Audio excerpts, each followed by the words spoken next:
Have you ever imagined sipping coffee on your own marble terrace, swimming in a lake-sized pool, and hosting guests in a ballroom? Now consider that all of this exists, but no one wants to own it even at half the price. Today, I will show you the most incredible houses in the world that have been searching for their owners for decades.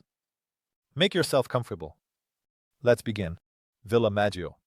In 1967, Frank Sinatra, tired of paparazzi and adoring fans, decided to build himself a true masculine retreat. Not some glamorous villa in Beverly Hills, but a rugged fortress at an altitude of 4,300 meters, so that even the most persistent fans would give up on their way up the mountain. Thus, the villa in Palm Springs was born a secluded nest with large windows offering views of the Coachella Valley. But most importantly, there were no pesky neighbors at all. The 4-hectare complex included everything a true macho of the 60s would need: a heated pool so the girls in bikinis wouldn't get cold, a tennis court to avoid gaining weight from martinis, a garage for several collectible cars to have a place to spend money, and even a helipad in case there was an urgent need to escape from the tax authorities. But time is a ruthless critic. After Sinatra's departure on his eternal tour, the heirs decided to sell. However, for some reason, there were no takers. Perhaps the price of $4.25 million is off-putting. Or maybe it's because the nearest supermarket is a 40-minute drive along the mountain road. This isn't New York, where pizza can be delivered in 15 minutes on the darkest night and during the strongest hurricane.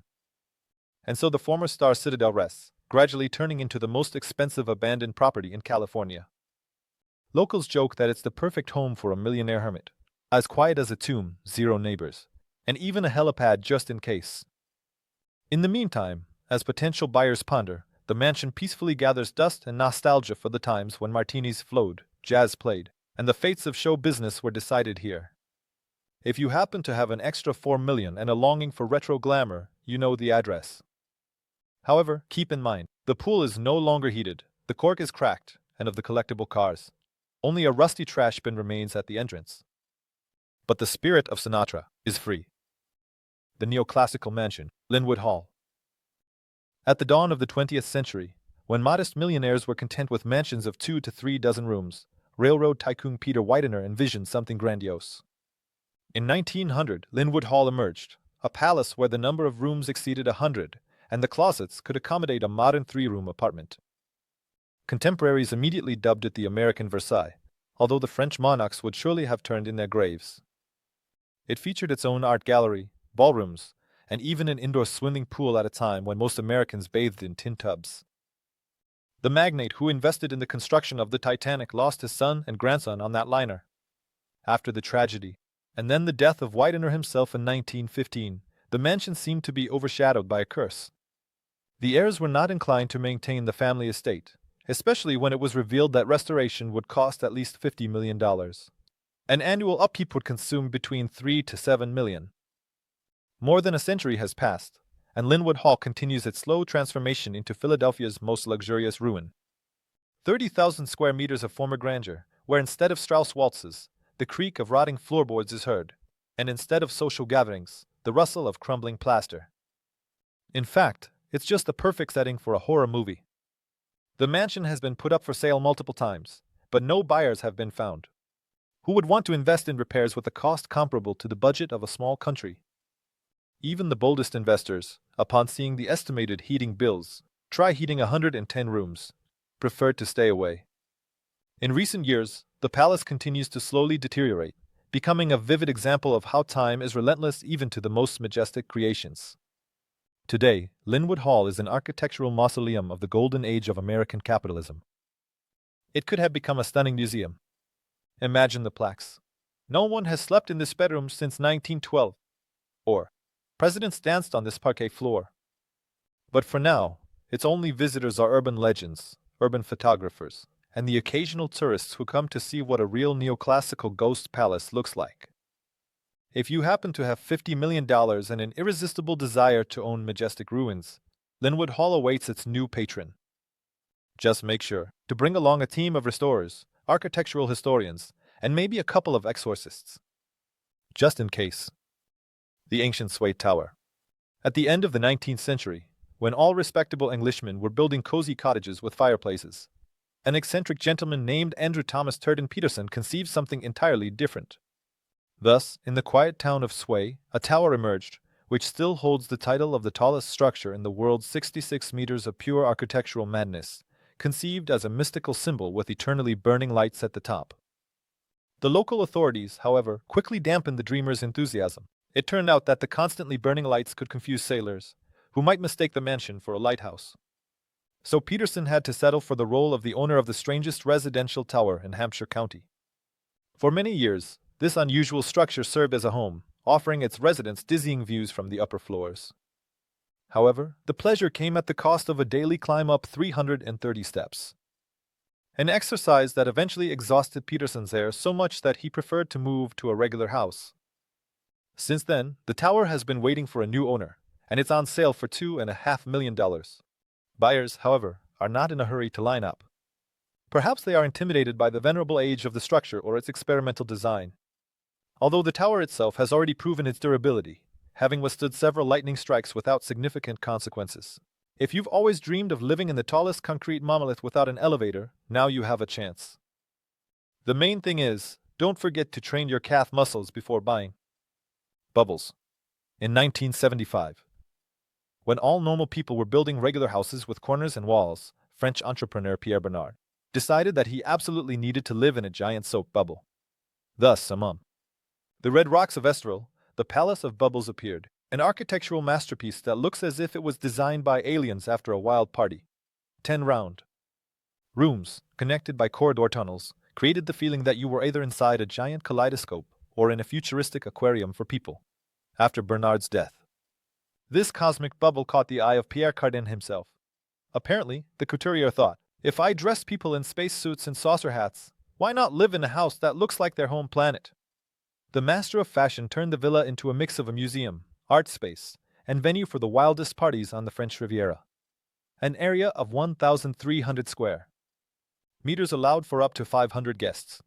However, after the third glass of champagne, half of them inevitably began to feel like heroes of a space odyssey. Cardin filled the interiors with furniture that looked as if it was borrowed from the crew of Star Wars. And in a separate bubble, he set up a museum of his most outrageous outfits from the 60s and 70s. I think even his cats walked around here in jumpsuits, made of metallic fabric. But everything comes to an end, even universal glamour. While Cardin was still alive, the Palace of Bubbles was put up for sale for $456 million. Apparently, the price includes not only the bubbles themselves, but also the aura of cosmic eccentricity. But so far, there are no buyers. Either the price is too steep with that money you could buy half of can, or potential owners are afraid that neighbors will point fingers and say, look, there's the oddball who bought the egg house. Currently, the villa is rented out for $11,500 a day, for example, for music video shoots or photo sessions in retrofuturism style. But maintaining this architectural madness costs a pretty penny. Sometimes the glass dome needs repairs, or the air conditioning system needs updating. And just try cooling 10 round rooms under the scorching French sun. So, the Bubble Palace languishes, as a reminder that in the 70s, people not only listened to disco, but also built houses as if under its influence. Maybe one day, a new dreamer will come along who decides that living in a house resembling a set of giant soap bubbles is not madness, but the ultimate chic. For now, it's just the most expensive art object on the French Riviera, waiting for its eccentric.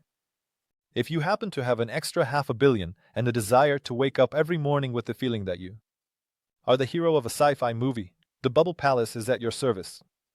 However, you should remember that even dust accumulates in a special way in round rooms. The Grand Haute Estate. Loma. Well, it's not just a house, but an entire wooden town, where the main mansion is surrounded by more than a dozen buildings. From guest houses to a garage capable of accommodating the car fleet of a small country.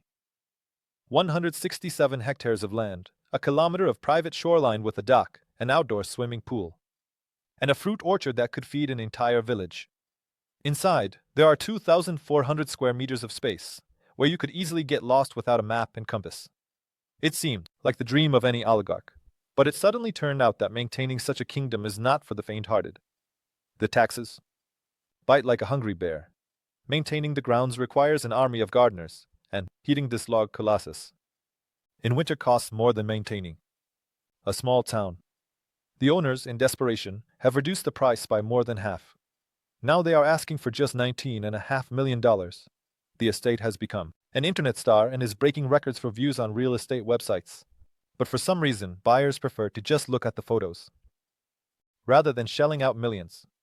Locals joke that to buy Granite Loma, you need to be either crazy or fabulously wealthy. Ideally, both at the same time. For now, this luxurious estate continues to wait for its eccentric buyer, who will decide that living in the largest log house in America is not madness, but the dream of a lifetime. Life. If you happen to have 20 million lying around and have always dreamed of feeling like the hero of the movie Home Alone, but on a gigantic scale, Granite Loma is at your service. P. Diddy's estate. In 2003, when P. Diddy was still proudly using that name and considered himself the king of hip-hop, he made a purchase that was meant to be the pinnacle of his success, a luxurious estate in the woods of Georgia, for £2 million. The mansion, built in 1987, with an area of 20,000 square feet, marble kitchens, and its own pool, seemed like the perfect investment. Especially when his then-girlfriend, model Kim Porter, personally took care of the interior design. But as often happens with celebrities' ambitious plans, something went wrong. Instead of turning into a family mess, the estate gradually began to resemble a horror movie set. The pool turned green, and the kitchen with expensive appliances now stands next to, with exposed beams, and the grounds became so overgrown that it seemed as if the jungle was trying to reclaim the land. P. Diddy, of course, tried to salvage the situation. In 2004, he conceived a grand project to build 11 residential homes on the property. But the local authorities apparently didn't appreciate his development ambitions and politely declined. Then, the rapper decided to focus on renovations, which he never completed. The walls were partially dismantled, but beyond that, nothing progressed. Selling the estate also proved to be not so simple.